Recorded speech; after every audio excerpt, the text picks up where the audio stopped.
আমাদের অনন্য স্টোরি সকল প্রকার পার্ট গল্প দেখতে আমাদের চ্যানেলটি সাবস্ক্রাইব করে পাশে থাকা বেল আইকনটিতে ক্লিক করে অল নোটিফিকেশন অন করে দিন।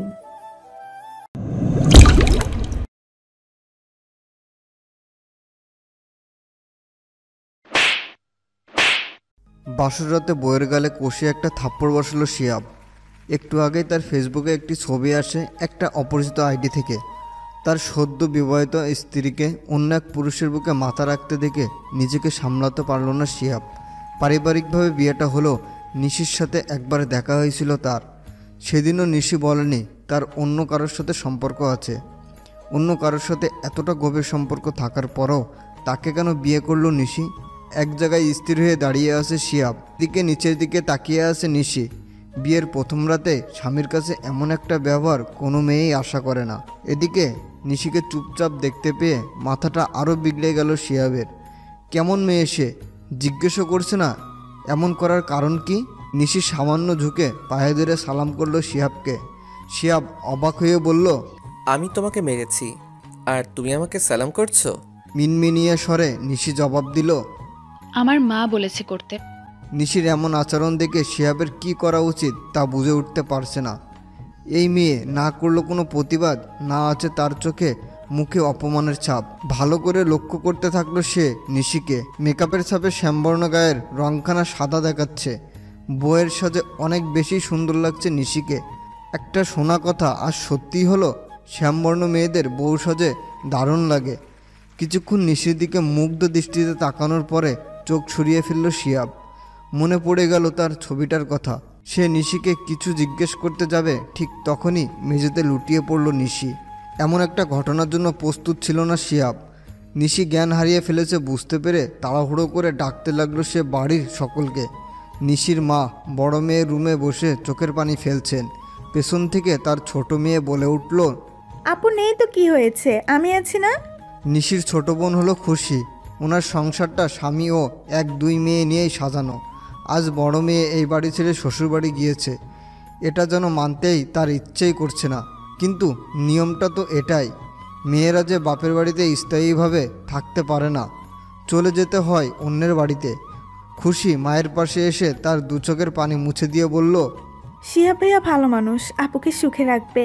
কপালে চিন্তার ভাঁজ তুলে খালেদা শারমিন বললেন, ভুলতে পারবে তো সে ফারাজকে?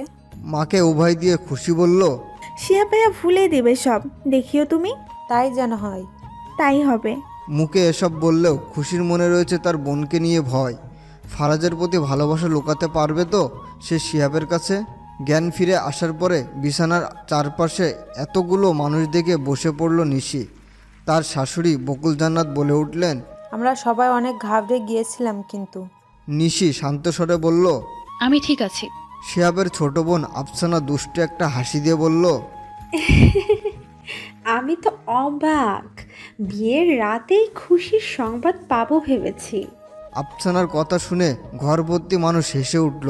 শিহাব কিছুটা বিরক্তি কণ্ঠে বলল, বিয়েতে ধকল গিয়েছে অনেক, তাই হয়তো ক্লান্ত লাগছে, ওনার রেস্টের প্রয়োজন। বকুল জান্নাত বললেন, আমিও সেটাই বলতে চাচ্ছি, রেস্টের প্রয়োজন। তাই তুই অন্য রুমে গিয়ে শুয়ে পড়, ওর সাথে আফসানা থাকবে। আমি থাকলে কি অসুবিধে? বকুল জান্নাত ছেলের প্রশ্নে চুপ হয়ে গেলেও আফসানা বলল, তুই কি ভাবিকে রেস্ট নিতে দিবি না নাকি? দিব না কেন?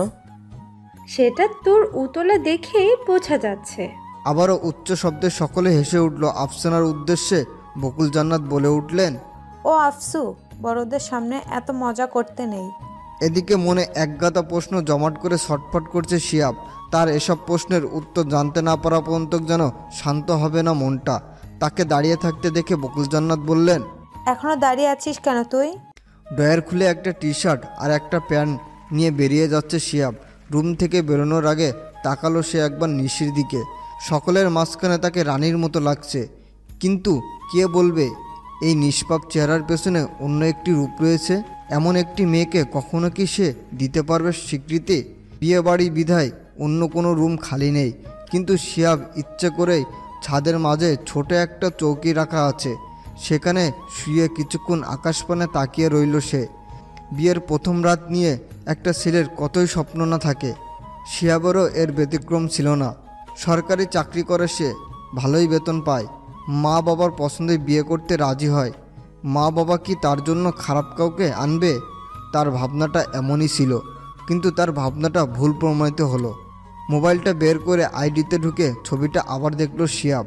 শোয়া থেকে উঠে বসলো সে, অস্থির লাগছে তার ভীষণ। আইডিটা থেকে ছবি পাঠিয়ে ব্লক করে রেখেছে শিহাবকে, তাই সে কোনো রিপ্লাইও দিতে পারছে না। ছবি পাঠানোর ব্যক্তিটা কে হতে পারে? ভাবতে ভাবতে ফোনে রিং বেজে উঠল তার। স্ক্রিনে তাকিয়ে দেখলো তার বন্ধু ফাহিমের ফোন এসেছে। রিসিভ করতেই ওপাশ থেকে বলল, কিরে শালা, কাজ সেরে ফেলছিস? কি কাজ? আরে বাহ, তোর না আজকে বাসর রাত, এই রাতে কি কাজ থাকতে পারে? ও ও ওই বেটা, কি হয়েছে তোর? বাসর রাতে অনলাইনে? এখন থেকে হতাশ কণ্ঠ, হয়েছেটা কি? ভাইয়াকে মিস করছো বুঝি? আফসানার কথায় জবাব দিল নিশি। হুম। আহারে, মা আমাকে শুধু শুধুই কাবাব মে হাড্ডি বানালো। ও, তুমি ওনার কথা বলছো? ভুরু জোড়া কুচকে আফসানা বলল। তুমি কার কথা বলছো? সে কথার জবাব না দিয়ে লাইট বন্ধ করে ডিম লাইটটা জ্বালালো নিশি। বিছানায় শরীরটা এলিয়ে দিয়ে বলল, এতক্ষণ বিয়ের পোশাকে দমটা আটকে যাচ্ছিল, এখন ভালোই লাগছে চেঞ্জ করতে পেরে। ঘুমাও ভাবি। ফাহিমের সাথে বেশ কিছুক্ষণ কথা বলল শিহাব। তাকে এসব ব্যাপারে কিছু বলল না সে। নিশির শরীর খারাপ এটা বলেই ব্যাপারটা এড়িয়েছেন। ফোনে কথা বলা শেষ হতেই ওই আইডি থেকেই মেসেজ আসলো। আমি কষ্ট পাইছি, তাকে কিভাবে খুশি থাকতে দেই বলেন? তাই পিকটা পাঠালাম। নিশিকে সুখী হতে দিতে পারি না আমি? মেসেজটি পেয়ে 1 সেকেন্ডও দেরি না করে শিহাব রিপ্লাই দিল। কে আপনি? আর আগে কেন আমাকে পিকটা দেননি? ওপাশ থেকে কোনো রিপ্লাই না দিয়ে মেসেজ ব্লক করে দিল শিহাবকে। আইডিটার নাম হলো ফারাজ। তাহলে কি এই ফারাজের সাথেই নিশির সম্পর্ক ছিল? সকালে মিষ্টি রোদটা চোখে মুখে পড়তেই ঘুম ভেঙে গেল শিহাবের। মোবাইল ঘাটাঘাটি করতে করতে কখন যে চোখ দুটো লেগে এসেছিল বুঝতেই পারেনি সে। আস্তে ধীরে উঠে বসলো সে। মোবাইলটা চালু করতে গিয়ে দেখলো চার্জ না থাকার কারণে বন্ধ হয়ে গিয়েছে। কটা বাজতে পারে এখন? এই পৃথিবীর বেশিরভাগ মানুষ ঘুম ভাঙার পর ঘড়ি দেখতে চায়। কাজের মানুষ যেমন ঘড়ি দেখে, তেমনি অকাজের মানুষও ঘড়ি দেখে। ঘুম কখন ভাঙলো এটা জানা যেন খুবই জরুরি। শিহাব এই দুই দলের মাঝে একটিতেই পড়ে। তার রুমে বিশাল একটা দেয়াল ঘড়ি রয়েছে। ঘুমাতে যাওয়ার আগে ও পরে সময় দেখে নেয়। চৌকি ছেড়ে উঠে পড়ল শিহাব। এগিয়ে যেতে থাকলো নিচের দিকে। রাত্রি যাপন করা গেলেও এই রোদে দিন যাপন করা যাবে না ছাদে। ড্রয়িং রুমে আসতেই শিহাব দেখা পেল সে আফসানার। দাঁত ব্রাশ করার জন্য ব্রাশে মাত্রই পেস্ট লাগিয়েছে সে। শিহাবকে দেখে তার দিকে এগিয়ে এসে বলল, রাতে কোথায় শুয়েছিস ভাইয়া? ছাদে। চৌকিতে? না, মেঝেতে। ভাইয়ের রাগান্বিত মুখ দেখে আফসানা মুচকে হাসলো। তা দেখে শিহাব বলল, হাসছিস কেন? তুই কি সারা জীবন বোকা থেকে যাবি? ভাবি না হয় জ্ঞান হারিয়েছে, সেটা তোর সবাইকে ঢাকঢোল পিটিয়ে জানাতে হয়েছে কেন? নিজে সামলাতে পারলি না? তাহলে আর রুম ছাড়তে হতো না, আর ভাবির ছাড়াও থাকতে হতো না। যা, ভাবির রুমে একা আছে এখন। আফসানার কথা শুনে ভুরু জোড়া কুচকে শিহাব বলল, আমি তোর কি হই? ভাই। মনে তো হয় আমি তোর বন্ধু। মুখটা বাঁকিয়ে আফসানা বলল, আপন ভাই বন্ধু হয় না বুঝছি? হয়, কিন্তু মাঝে মাঝে এমন আচরণ করিস যেন তোর আর আমার মস্করা করার সম্পর্ক। ভাইয়ের কথা শুনে বিরাজটা মুখের দিকে এগিয়ে নিয়ে আফসানা বলল, আমি আর কথাই বলবো না তোর সাথে। নিজের রুমে এসে বিছানার উপরে নিশিকে বসে থাকতে দেখল শিহাব। নিশি চোখ জোড়া বন্ধ করে বসে আছে। দেখে মনে হচ্ছে বসে বসে ঘুমাচ্ছে সে। শিহাব ভালো করে লক্ষ্য করে দেখল আসলেই ঘুমাচ্ছে নিশি। হেসে দিল শিহাব। তার হাসির শব্দে চোখ খুলে দাঁড়িয়ে পড়ল নিশি। শিহাব হাসি থামিয়ে গম্ভীর মুখে বলল, আপনি বসে না ঘুমিয়ে শুয়ে ঘুমাতে পারেন, সমস্যা নেই কোনো।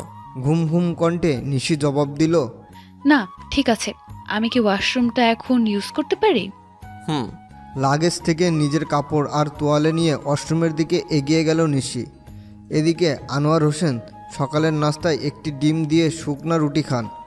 স্ত্রীর হাতে না হলেই চলবে না আবার। নাস্তা শেষ করেন তিনি ঠিক 7টায়।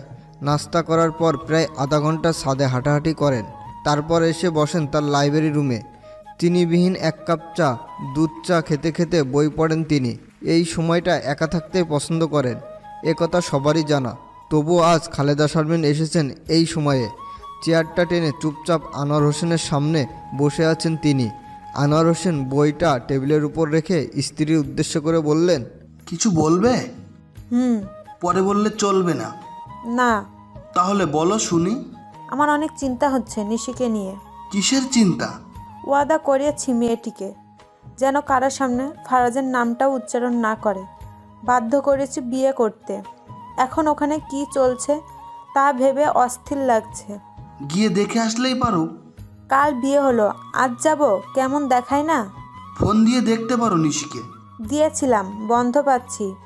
চোখের চশমাটা ঠিক করতে করতে আনোয়ার হোসেন বললেন, তাহলে খুশিকে পাঠাও কারোর সাথে। মুখে হাসির রেখা ফুটিয়ে খালেদা শারমিন বললেন, এটা তুমি মন্দ বলনি, বোন তো যেতেই পারে, তাই না? ওয়াশরুম থেকে বেরিয়ে এসে মাথায় পেঁচানো তোয়ালেটা খুলে চুলগুলো মুছতে লাগলো নিশি। বারান্দায় দাঁড়িয়ে প্রকৃতির সৌন্দর্য উপভোগ করছিল শিয়াব। রুমের ভেতরে এসে নিশিকে এভাবে দেখে সে যেন অন্য কিছু উপভোগ করছে। ভেজা চুলে মেয়েদের এত সুন্দর লাগে আগে জানা ছিল না শিয়াবের। পেছনে ফিরে শিয়াবকে দেখে নিশি বলল, আমার শেষ, আপনি যেতে পারেন। সে কথার উত্তর না দিয়ে হেসে উঠল শিয়াব। নিশি খানিকটা বিরক্ত হয়ে বলল, হাসছেন যে? উল্টো শাড়ি পরেছেন আপনি। ও, ওয়াশরুমে যেতে হবে না আর, এখানেই বদলে নিন, আমি বাইরে আছি। রুমের বাইরে বেরিয়ে আসতে শিয়াবের মনে পড়ল কালকের ছবিটির কথা। এতক্ষণ এই কথাটি কি করে সে ভুলে গিয়েছে মনে হতেই নিজের উপর রাগ হতে লাগলো তার। সে আবার ভেতরে ঢোকার চেষ্টা করলে বুঝতে পারল ভেতর থেকে নিশি দরজা বন্ধ করে রেখেছে। হতাশ মনে সে বিড়বিড়িয়ে বলল, একটু পরেই না হয় জিজ্ঞাসা করব। বেশ খানিকক্ষণ কেটে গেলেও রুমের দরজা খুলল না নিশি। শিয়াব এগিয়ে যেতে চাইলে আফসানা এসে বলল, তুই বস ভাইয়া, আমি ডেকে আনছি ভাবিকে। তুই গেলে খাবারগুলো ঠান্ডা হয়ে যাবে। কেন? রুমে ঢুকলে আর নাস্তা করতে বের হবি? মনে তো হয় না দুপুরেও বের হতে পারবি। আফসানার কথায় উপস্থিতি সকলেই হেসে উঠলেও শিয়াবের মেজাজটা চরম খারাপ হলো। রুম ভর্তি মানুষের সামনে কি এসব বলার কোনো দরকার আছে? একটু পরে আফসানার সাথে ড্রয়িং রুমে হাজির হলো নিশি। তাকে দেখে শিয়াবের খালা হেসে উঠলেন। তা দেখে আফসানা বলল, আমি কি কোনো জোকার কে সাথে নিয়ে এসেছি খালা? হাসছেন কেন? আরে নতুন বউ উল্টো শাড়ি পরে আছে। নিশির দিকে তাকিয়ে আফসানা দেখল আসলে সে উল্টো শাড়ি পরেছে। মুস্কি হেসে আফসানা বলল, ভাইয়া হেল্প করেনি তো, তাই এই অবস্থা। মাথাটা নিচু করে নিশি বলল, আমি শাড়িটা ঠিক করে আসি। এদিকে নিশির উপর রাগটা আরও একগুণ বেড়ে গেল শিয়াবের। অনেক আগে এসে নিশিকে শাড়ি ঠিক করে নিতে বলেছিল, এতক্ষণ পরও একই অবস্থা। এই মেয়েটা এত অলস কেন? এদিকে মায়ের কাছে বোনের বাড়ি যেতে হবে শুনে খুশি তৈরি হতে ব্যস্ত হয়ে পড়ল। তার মা কাউকে সাথে নিতে বলেছে। কাউকে বলতে খুশি তো অনন্তকেই সাথে নিবে। খুশিদের পাশের বাসায় তার বাসা। নিশির সমবয়সী হলেও খুশির সাথে ভালো সম্পর্ক তার, খুব ভালো বন্ধু তারা। কিন্তু কখন যে খুশি তাকে ভালোবেসে ফেলেছে বুঝতেই পারেনি। যদিও মনের কথা মনেই থেকে গিয়েছে, তবুও সে জানে অনন্তও তাকে ভালোবাসে। জামা পরার আগেই খুশি ফোন দিল অনন্তকে। ওপাশ থেকে রিসিভ করতে খুশি বলল, উঠেছো তো ঘুম থেকে? তুমি তুলে দিলে? সরি, এটা বলবো ভেবেছো তো? মোটেও বলবো না। খুশির কথা শুনে মৃদু হেসে অনন্ত বলল, এত সকালে ফোন কেন? আপুর বাসায় যাব। কেন আপু? আমার আপু কয়টা? কালই মাত্র বিয়ে হলো ওর। তাতে কি, আমার বোনের সাথে আমি যখন খুশি দেখা করতে পারি, তাই তুমি নিয়ে যাবা আমাকে। বলো, নিবে না? তোমার কথা আমি উপেক্ষা করতে পারি? কেন নিব না? তৈরি হয়ে নাও। নিজের রুমে এসে শাড়িটা ঠিক করে নিল নিশি। এতক্ষণ যাবৎ কেন যে ঠিক করলো না এটা তার নিজেরও জানা নেই। হঠাৎ মনে এলো তার নিজের মোবাইলটার কথা। লাগেজ থেকে মোবাইলটা বের করে অন করলো সে। মেসেজ টাইপ করে পাঠিয়ে দিল ফারাজের নম্বরে। ওনার বউ হয়ে গেছি আমি, কষ্ট পাচ্ছ না তুমি? মেসেজটি পাঠিয়ে মোবাইলটি বিছানার উপর রেখে ড্রয়িং রুমের দিকে এগিয়ে গেল নিশি। তাকে দেখে বকুল জান্নাত বলে উঠলেন, এসো বসো শিহাবের পাশে। নিশি চেয়ার টেনে শিয়াবের পাশে বসলো। সকলের দৃষ্টি তাদের দুজনের দিকে। ভালোই মানিয়েছে দুটিকে। নিশি চোখ বুলিয়ে দেখল শিহাবের বাবা তবিউর রহমান নেই। শাশুড়ির দিকে তাকিয়ে নিশি বলল, আঙ্কেলকে দেখছি না। কোন আঙ্কেল? আপনার হাজবেন্ড। নিশির উত্তর শুনে সকলে হেসে উঠলেও শিহাবের খালা গম্ভীর মুখে বললেন, কি কাণ্ড কি কাণ্ড, শ্বশুরকে কেউ আঙ্কেল বলে নাকি? বকুল জান্নাত বললেন, আস্তে ধীরে শিখে নিবে। এখনই শিখে রাখা উচিত। আমরা না হয় বাসার মানুষ, বাইরের কেউ শুনলে বলবেটা কি? তিনি নিশির দিকে তাকিয়ে বললেন। শাশুড়িকে মা আর শ্বশুরকে বাবা ডাকবে, ঠিক আছে? নিশি মাথা নেড়ে সায় দিয়ে বলল, জি।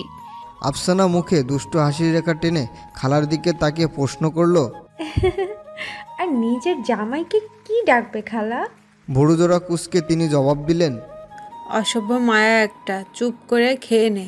নিশির দিকে আর চোখে তাকিয়ে দেখছে শিয়াব।